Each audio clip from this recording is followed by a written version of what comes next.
Hello and welcome to today's condensed lecture. I'm going to be going over cyclohexane conformations, specifically chair flips and energy levels of given conformations of cyclohexane. So let's start off by discussing conformations are basically just differences in 3D structure. And so cyclohexane from top view in 2D structure, it looks just like a hexagon. But when we actually look at this 3D structure, it's not planar like we would think from this 2D structure. The most stable form is what's called chair conformation. So chair conformation, as you could kind of think about, looks almost like a chair, but essentially this is how our most stable conformation of cyclohexane is. Then there's also boat conformation, which is going to be one of the more unstable conformations. And then you're going to have the flipped version of the chair conformation, and that version is also going to be stable, but it depends on the groups that you have. In this case, both of these are the same amount of energy because we don't have any substituent groups off of this cyclohexane. Now, if we were to add substituent groups, we're going to be able to see a difference in energy levels between the two carbons. So let's add a wedge group, and it's an OH. And then let's add a dashed group that is also an OH. So the best way to think about this is when you have a wedge, those carbons are going to be pointing up, or these specific groups will be pointing up. Wedges point up, and that could be up axial or up equatorial. Don't forget that you can have an up equatorial group. Just because it's not directly up like an axial, that's still able to be considered up. And so wedges are going to be up axial or up equatorial. Then when you have dashes, that is going to be facing down. Again, either down axial or down equatorial. And it all depends on what carbons you have. So we have a down group on the first carbon. Again, in this case, it really doesn't matter whether this is first or this is first because they're the same group. So let's say that this is the first carbon and this is the 4 carbon. So in this case, we have a trans molecule. So on the first carbon, we have a down-facing group. Well, based on this, we can't put it here. Let's say that this is our first carbon, because this points down. So you can see how these two bonds kind of make the formation of an arrow pointing down. So you can use that as a good judgment of what direction the axial bond that's connected there is pointing.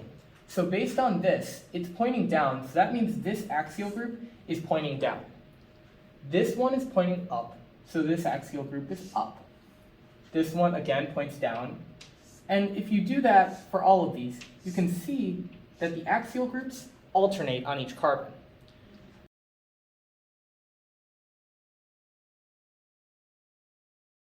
This isn't necessarily stable.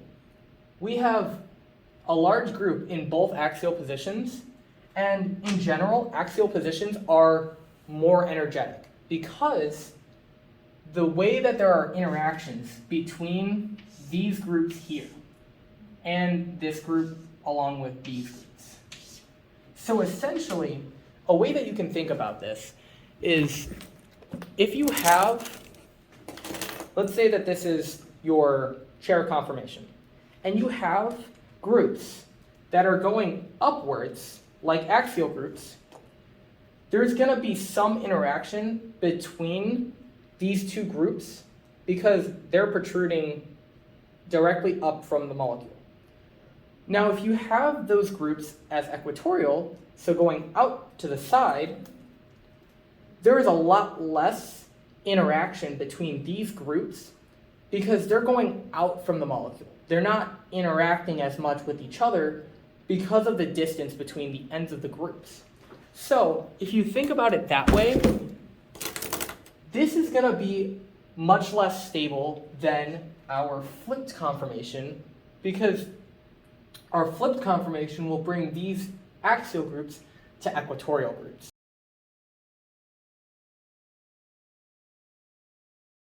Okay, so for the sake of teaching, I actually I moved the OHs to still 1, 2, 3, 4 carbons, so they're still at 1 and 4.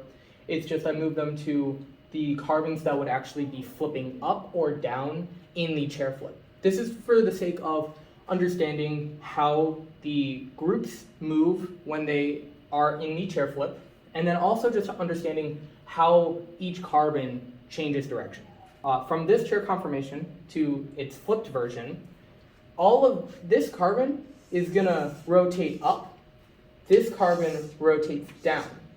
So now, if we number this 4, 3, 2, 1, 6, 5, sorry, that was bad numbering.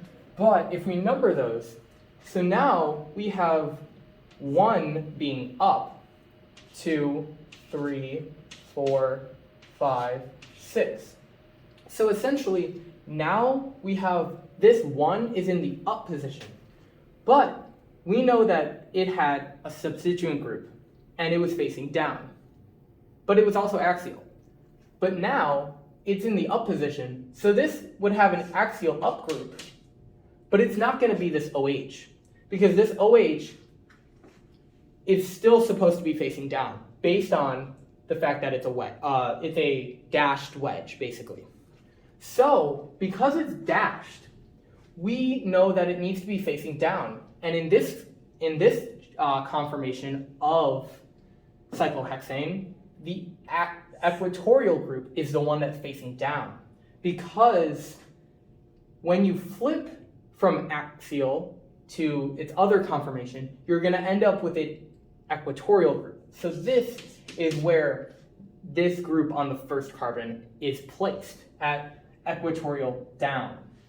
And then with this one, this rotates down, so now the axial group points down, but this OH needs to be facing up as determined by the fact that it's a wedge. And so this needs to be facing up, and so it goes to the equatorial position. Whenever you have a chair flip, whatever groups are axial will then become equatorial during the flipped conformation.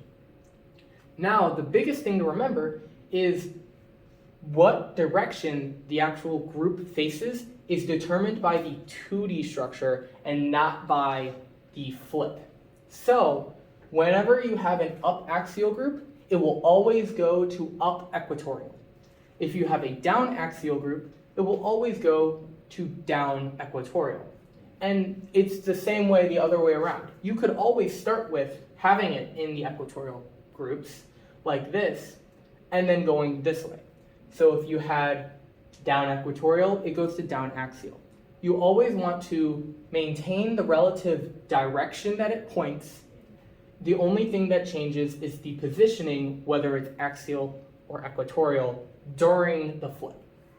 Now, like I mentioned earlier, this is going to be our most stable. And that's because there is just a lot more distance between this group here and this group here, and that's allowing for there to be less steric strain, less energy required to be in this conformation, and that means that this is going to be more stable and more contributing. What if we were given a cis molecule where we have both of these in the wedge position? Well, that would make things change a little bit.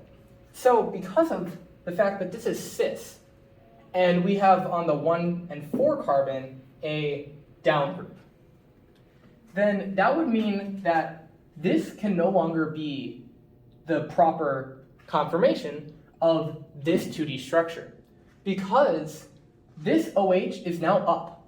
If it's on this 4 carbon, it is an up axial group. And we know from our 2D structure that it has to be down.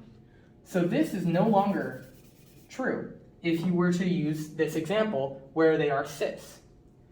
In order to get so that both groups are down, we're going to have them being different positions on the molecule. So if we have this being down axial, this one will have to be a down equatorial in order for both of them to be on the 1 and 4 carbon and both be positioned down. So then that means when we have our chair flip, we're going to have one being equatorial to axial,